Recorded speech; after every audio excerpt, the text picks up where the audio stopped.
Assalamualaikum warahmatullahi wabarakatuh. Ketemu lagi dengan saya Rastia Dwi Puji Astuti, NIM 7211419028. Nah, pada kesempatan kali ini saya akan kembali menjelaskan Sistem Informasi Manajemen bab 4, yaitu pengguna dan pengembangan sistem. Nah, di bab 4 ini ada apa aja sih? Jangan di skip videonya ya. Nah, pada bagian yang pertama ada organisasi bisnis. Sistem informasi digunakan dan dikembangkan dalam organisasi-organisasi bisnis. Nah, dalam organisasi bisnis ada area-area bisnis. Nah, area-area dasar bisnis perusahaan itu meliputi keuangan, sumber daya manusia, layanan informasi, produksi, dan pemasaran. Nah, selanjutnya ada dukungan sistem informasi bagi organisasi. Sistem informasi digunakan untuk mendukung keseluruhan organisasi, eksekutif, serta area bisnis. Selain itu, sistem informasi manajemen dimaksudkan untuk memenuhi kebutuhan informasi umum para manajer dalam perusahaan. Selanjutnya ada organisasi layanan informasi. Organisasi layanan informasi adalah bagian unit perusahaan yang memiliki tanggung jawab atas mayoritas sumber daya informasi.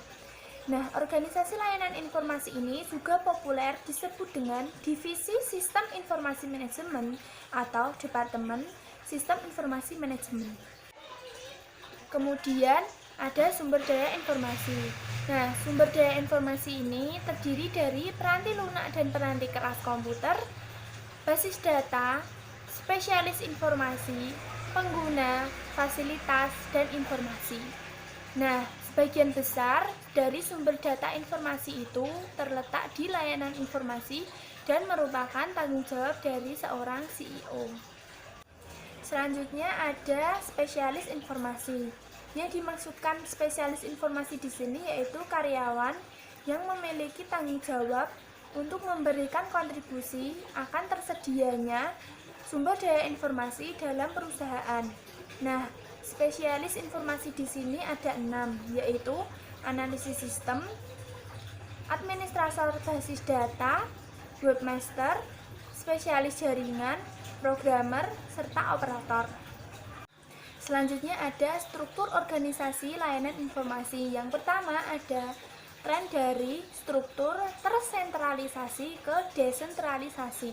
Nah, pada umumnya perusahaan menerapkan struktur tersentralisasi. Kemudian lambat laun perusahaan juga menerapkan struktur desentralisasi.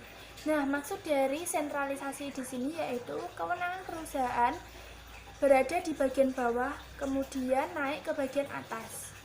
Nah, kalau yang desentralisasi ini yaitu kewenangan perusahaan dari bagian atas kemudian dilanjutkan ke bagian di bawah-bawahnya. Nah, begitu seterusnya. Yang kedua yaitu ada struktur organisasi inovatif. Nah, para peneliti sistem informasi manajemen mengidentifikasikan 3 struktur inovatif. Yang pertama ada model sekutu. Nah, dalam model sekutu ini layanan informasi bekerja sama dengan area-area bisnis untuk mencapai inovasi. Nah, model yang kedua yaitu model platform. Dalam model platform ini, layanan informasi tidak secara aktif mengawali inovasi. Namun, layanan informasi menyediakan sumber daya informasi sehingga inovasi dapat dicapai oleh area-area bisnis. Kemudian yang ketiga ada model berskala. Nah, dalam model berskala menyadari bahwa untuk mendapatkan sumber daya harus mendapatkan peluang yang sangat besar. Kemudian, sumber daya tersebut juga harus dilepaskan saat tidak ada peluang. Selanjutnya ada komputasi pengguna akhir, yang berarti pengembangan seluruh atau sebagian sistem informasi oleh pengguna. Nah, komputasi pengguna akhir ini muncul diakibatkan karena ada beberapa pengaruh. Yang pertama ada dampak pendidikan komputer, yang kedua ada antrian layanan informasi, yang ketiga ada murahnya peranti keras, dan yang keempat ada peranti lunak siap pakai. Selanjutnya ada pengguna sebagai suatu sumber daya informasi. Nah, pengguna sistem informasi perusahaan adalah sumber daya informasi yang penting yang memberikan satu kontribusi nyata untuk meraih serta mencapai sasaran strategis dan keunggulan kompetitif.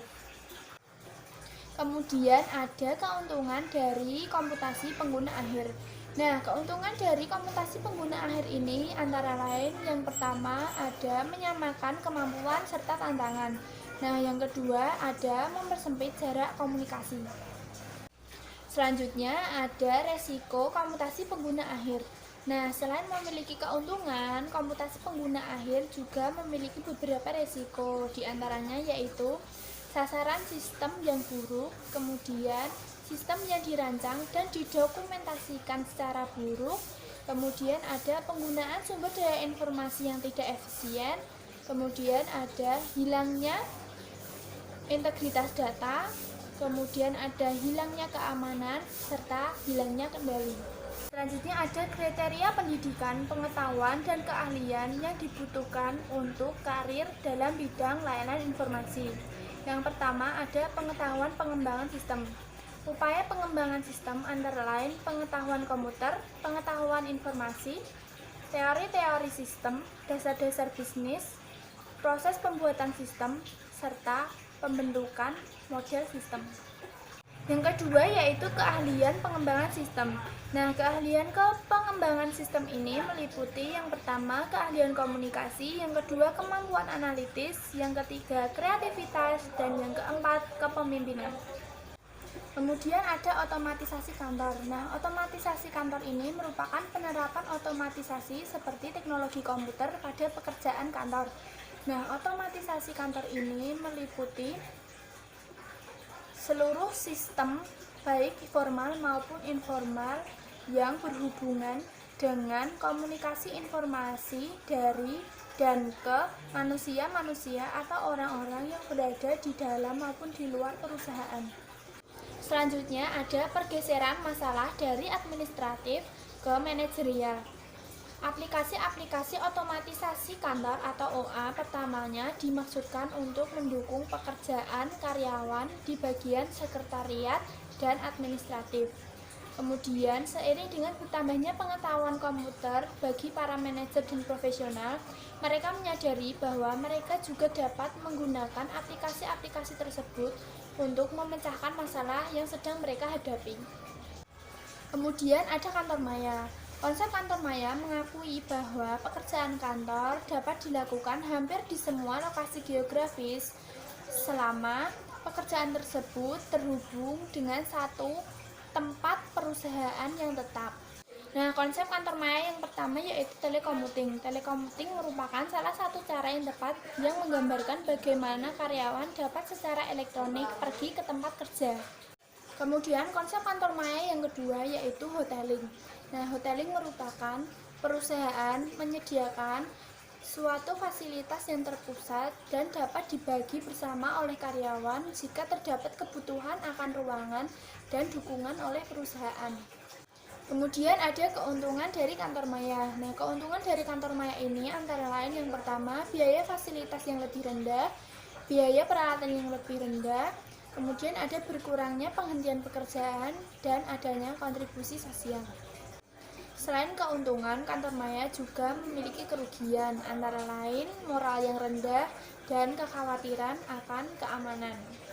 Kemudian ada organisasi maya. Nah, organisasi maya ini mendukung keberhasilan adanya kantor maya, sehingga memicu para visioner untuk melihat bagaimana kantor maya dapat diperluas hingga dapat diberlakukan oleh seluruh perusahaan.